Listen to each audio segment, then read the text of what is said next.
Okay, మంచిది. కొన్ని విషయాలు చూసుకున్నామండి. నిశ్శబ్దంగా ఉంటే కొన్ని విషయాలు జాగ్రత్తగా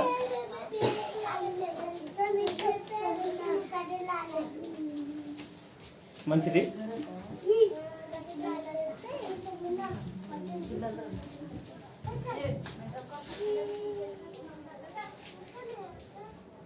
కీర్తనాలు గ్రంథము ఒకసారి చూద్దామండి.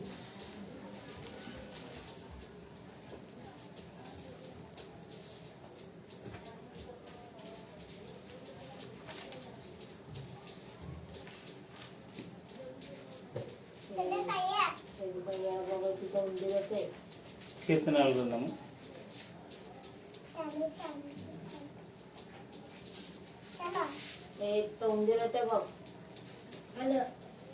94వ అధ్యాయము 9.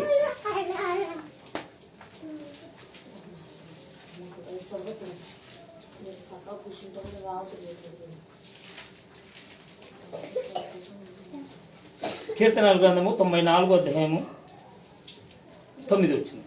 ఒకసారి చూసుకుంటే, చెవులు కలగ చేసిన వాడు వినకయుండనా, కంటిని నిర్మించిన వాడు కానకయుండనా. మీరు ఎవరు కూడా మాట్లాడద్దండి.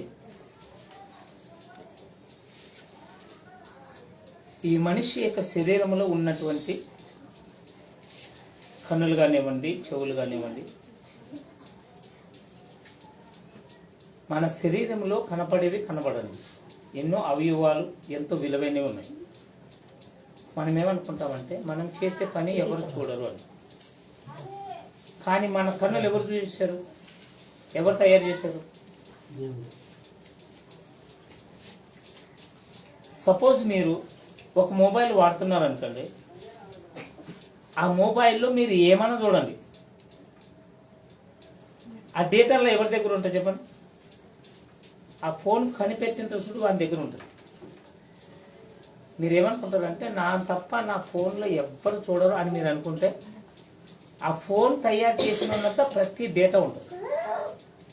మీరు ఎప్పుడు ఏమి చూస్తున్నారు, ఎందుకు వాడుతున్నారు, ఎవరు కాల్ మాట్లాడుతున్నారు, ఏం మాట్లాడుతున్నారు, రికార్డింగ్తో సహా ఉంటుంది తెలుసా?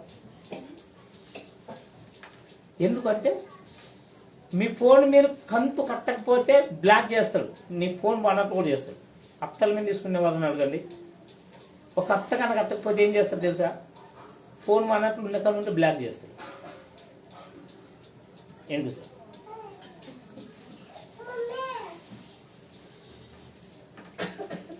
సిమ్ రీఛార్జ్ చేయకపోతే ఏమవుతుంది? ఫోన్ పోతలేదు, ఫోన్ వస్తలేదు. మనం ఏమనుకుంటాం? మన చేతిలో ఉంది, మనమే కొనుక్కున్నాం, మనదే కాబట్టి మనం తప్ప ఇంకొకరు వాడనే అవకాశం లేదని మనం అనుకుంటాం. కానీ సమస్తము ఎవరు తయారు చేసిందో వాళ్ళ చేతిలో. అదే విధంగానే ఈ మాట చెప్తూ ఏమంటున్నానంటే, కన్నులు కలగ చేసిన వాడు చూడకుండానా, చెవులు నిర్మించిన వాడు వినకయుండునా. అంటే నీకైనా నాకైనా సమస్త మనిషికి సమస్త మనుషులకి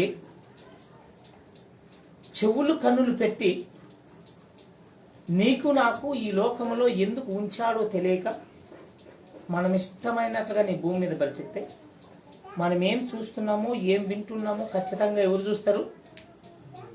దేవుడు చూసి ప్రతిది కూడా రాసి పెడతాడు. ప్రతిది కూడా ఏం చేస్తాడు? రాసి పెడతాడు. ఇది గుర్తుపెట్టాను. మామ ఆ దేవుని నమ్మకలేం కదా, లేకపోతే మాకు సంబంధం లేదు కదా అని ఎవ్వరు అనొద్దండి. శరీరంలో ప్రాణం కలిగి నీ దేవుని నమ్మకపో, నీవు ఏ దేవుడని నువ్వు కొలుస్తావో అది సంబంధం లేదు. దేవుడు ప్రతి మనిషి డేటా, ప్రతి మనిషి సృష్టించిన దేవుని దగ్గరే ఉంటుంది. ఇది గుర్తుపెట్టుకోవాలి. అందుకే ఎంత చక్కగా చెప్తున్నాడంటే, నీ చెవులు కలిగి చేసిన వాడు నీవేమి వింటున్నావో ఎందుకు వింటున్నాడో ఆయనకు తెలియదా? నీ కన్నులు కలిగి చేసిన వాడు నీ కన్నులు నీవు ఎందుకు చూస్తున్నావో, ఎవరిని ఎలా ఏ చూపుతో చూస్తున్నావో నీకు తెలిసినా తెలియకపోయినా నీవెవరికి తెలియదు అనుకుంటే ఆ ఉద్దేశం ఏమిటో దేవుడు చూస్తున్నాడు. ఎంత చక్కటి మాట చూడండి. ఒకసారి చూద్దామండి. అది కీర్తనాల గ్రంథం ఒకసారి చూస్తే 39వ అధ్యాయం. కీర్తనాల గ్రంథము 39వ అధ్యాయం ఒకసారి మనం చూసుకుంటే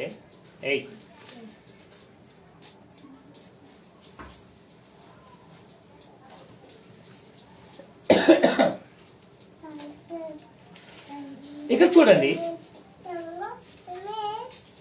ఈ పిల్లని బీట పారేస్తుంది, లేదంటే బాత్రూమ్ తలిపేది.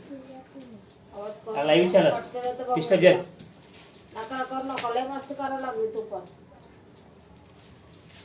కీర్తన గ్రంథము 139 అధ్యాయము 1 వచనం.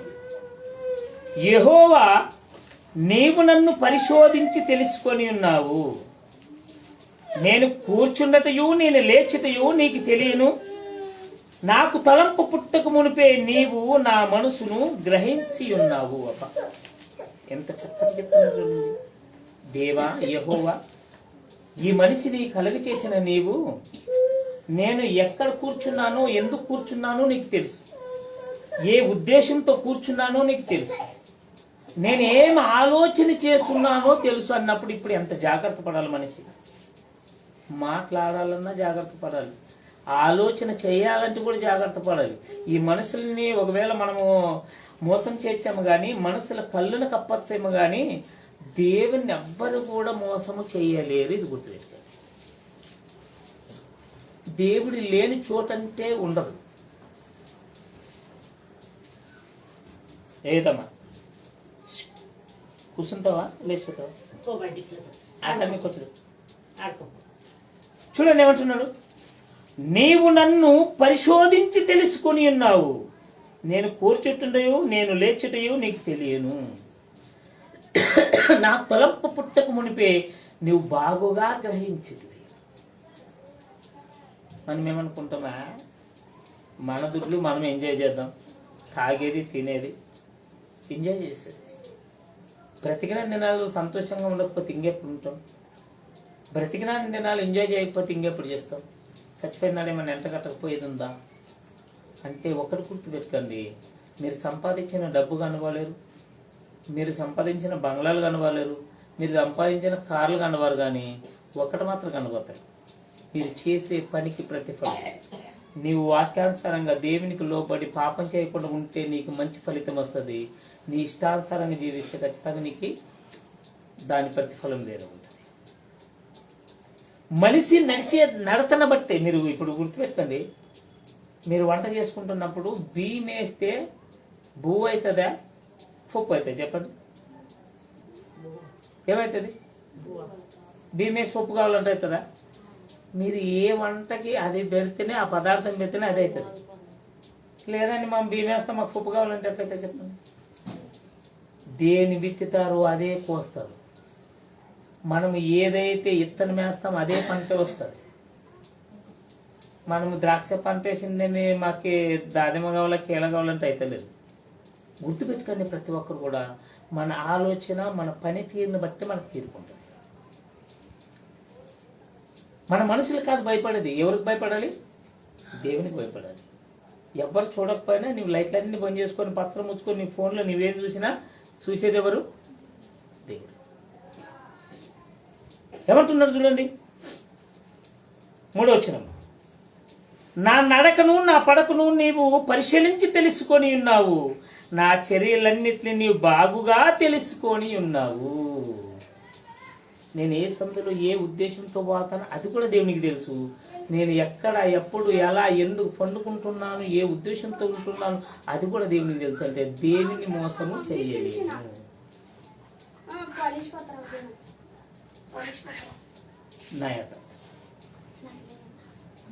మనిషి ఏ ఉద్దేశముతో నీ ఉన్నావో అది దేవునికి తెలుస్తుంది. దేవుని మాత్రం మనిషి మోసం చేయలేదు. అందుకని మనం చాలా జాగ్రత్తగా ఉండాలి. మనకు 4-5 జన్మాలు ఉండవు, ఒకటే జన్మమే ఉంటుంది. మరోసారి కుక్కగా కొడతాం, నక్కగా కొడతాం, అన్ని భ్రమలు.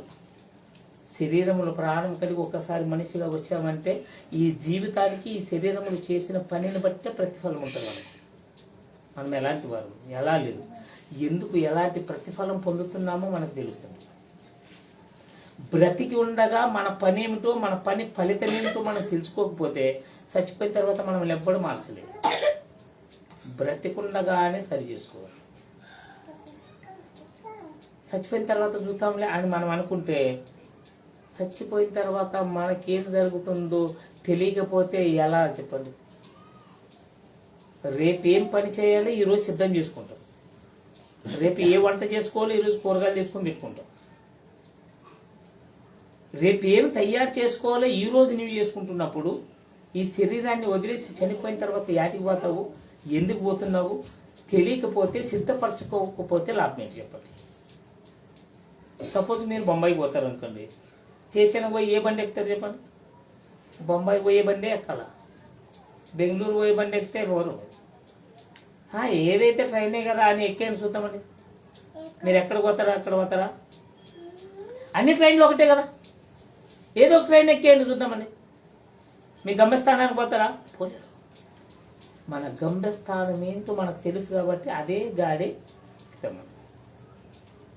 ఈ జీవిత ప్రయాణంలో కూడా మనం తెలుసుకోవాల్సింది ఏమిటో తెలుసా? మనం పుట్టినప్పటి నుండి మన కళ్ళ ఎదురుగా ఎంతో మంది చచ్చిపోయారు. ఎక్కడ పోయారు ఎప్పుడైనా ఆలోచన చేసామా? ఖచ్చితంగా ఆలోచన చేయాలి.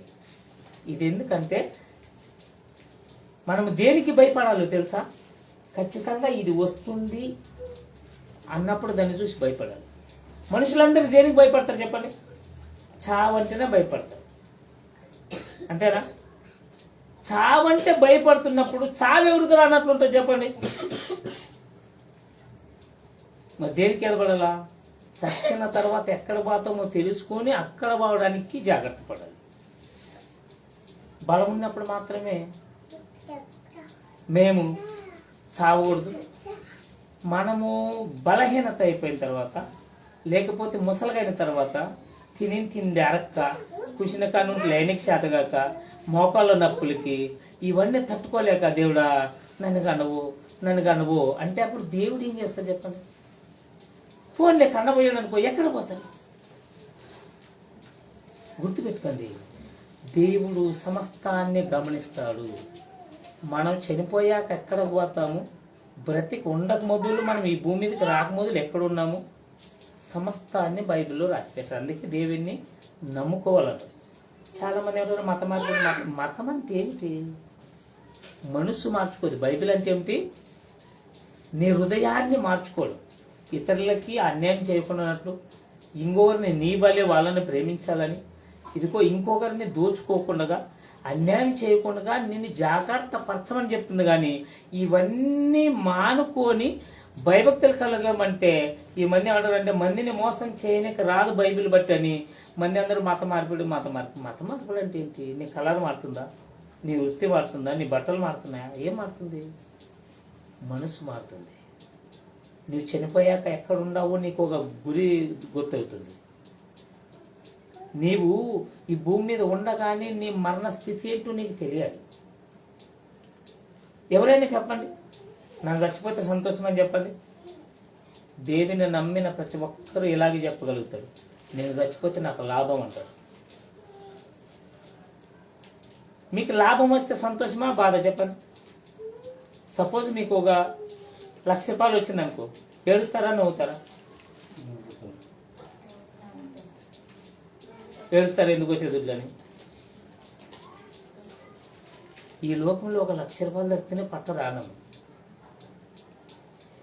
కోటి సంవత్సరాలు ఏడుపు లేదు, శ్రమ లేదు, ఇబ్బంది లేదు, సరాసరి దేవునితో మనం ఉంటాము, దేవుడు మనతో ఉంటాడంటే అంతకంటే ఆనందం ఏంటి చెప్పండి? ఈ భూమి మీద దేవుడు కనపడతాడంటే ఎన్నో దేశాలు తిరుగుతారు ఖర్చు పెట్టుకొని. నువ్వు చనిపోయిన మరుక్షణమే దేవునితో ఉన్నావంటే ఎందుకు భయపడతావు? బైబిల్ తెలిసిన ప్రతి ఒక్కరు ఇది గుర్తుపెట్టుకుంటే చావంటే భయపడవు. అందుకే ఎంతోమంది ప్రాణాల సైతం ఇచ్చేసారు. యేసుక్రీస్తు ప్రభు తన ప్రాణాన్ని ఎందుకు ఇచ్చాడంటే, ఇదిగో నేను మీ నిమిత్తం ఎలాగైతే ప్రాణం పెట్టాను, మీరు కూడా నా నిమిత్తం అలా మీరు పాపం చేయకుండా ప్రాణం పెడితే నా దగ్గరికి వస్తారు. అందుకని చూడండి, ఇక్కడ 4వ వచనంలో ఇక్కడ అంటున్నారు, యెహోవా మాట నా నాలుకకు రాక మునిపే అది నీకు పూర్తిగా తెలిసి ఉన్నది. దేవా, నేనేం పలుకుతున్నానో నా మాట నా ఆలోచనలో నుండి నోటికి వచ్చి పలకక మొదలు ఎవరికి తెలుస్తుందంట? దేవునికి తెలుస్తుందంట. అంటే ఎంత జాగ్రత్తగా ఉండాలి చెప్పండి? మన ఆలోచన ఎరిగిన దేవుడు, మన హృదయంలో ఏముందో ఎరిగిన దేవుడు, మన మాటని ఎరిగిన దేవుడు. మనము ఎప్పుడు ఎక్కడ ఎలా ఉండాలో మనం తెలుసుకోకపోతే, జాగ్రత్త పడకపోతే లెక్క చెప్పాలి. భర్తను మోసం చేయొచ్చు, భార్యను మోసం చేయొచ్చు, కుటుంబాన్ని మోసం చేయొచ్చు, చుట్టుపక్కల ఉన్న వారిని మోసం చేయొచ్చు, అబద్ధాలు చెప్పచ్చు. ఎందుకంటే వాళ్ళకి తెలియదు కదా మన మనసులో ఏముండదని. కానీ దేవుడు మనసులో ఉన్న దానిని బేట ఇలా మీరు ఎట్లయితే పెద్ద పెద్ద టీవీల్లో చూస్తారో అలా నీ ఫోటోను పెట్టి ఆకాశంలో నీ చిత్రం మీద చెప్తాడు. అప్పుడు ఎరుండింది ఎవరు, ఈ మాట పలికింది ఎవరు, ఈ ఆలోచన చేసింది ఎవరు అన్నప్పుడు ఏం చేస్తారు చెప్పండి? మన ఫోటో మన ఎదురుగుంటే ఇది ఎడిటింగ్ అని చెప్తామా? ఇది మనం కాదని చెప్తామా? చెప్పలేము. అందుకని జాగ్రత్త. దేవునికి భయపడి భక్తి కలిగి జీవించాలి. చూడండి కింద ఏమంటున్నారు 5వ వచనంలో, వెనకను ముందును నీవు నన్ను ఆవరించి ఉన్నావు, నీ చెయ్యి నా మీద ఉంచి ఉన్నావు. ఏమంట? ఆయన మన వెనక ముందర ఉన్నాడు. ఇప్పుడు గుర్తుపెట్టుకోండి, దేవుడు మనలో ఉంటే, మనతో పాటు ఉంటే ఎలాంటి ఇబ్బంది రాదు, ఎలాంటి సమస్య రాదు, ఎలాంటి తెగులు రాదు. నీకు ఎలాంటి సమస్య వచ్చినా ఒక్క మాట ప్రార్థన చేస్తే దేవుడు నిన్ను ఆదుకుంటాడు. ఎప్పటి వరకు? సపోజ్ ఇలా బాటలు ఉంది, ఈ బాటలు ఏమున్నాయి? నీళ్ళు ఉన్నాయి. సపోజ్ ఎవరో వచ్చారు ఫ్రెండ్స్ ఇంటికి, కూల్ డ్రింక్ తెచ్చారు అనుకోండి. దీంట్లో కూల్ డ్రింక్ పోయాలంటే ఏం చేయాలి? ఈ నీళ్ళు ఖాళీ చేయాలి. ఏం లేదు, ఈ నీళ్ళు అని పోయిందంటే ఏమంటారు? నీకేమైనా పిచ్చా?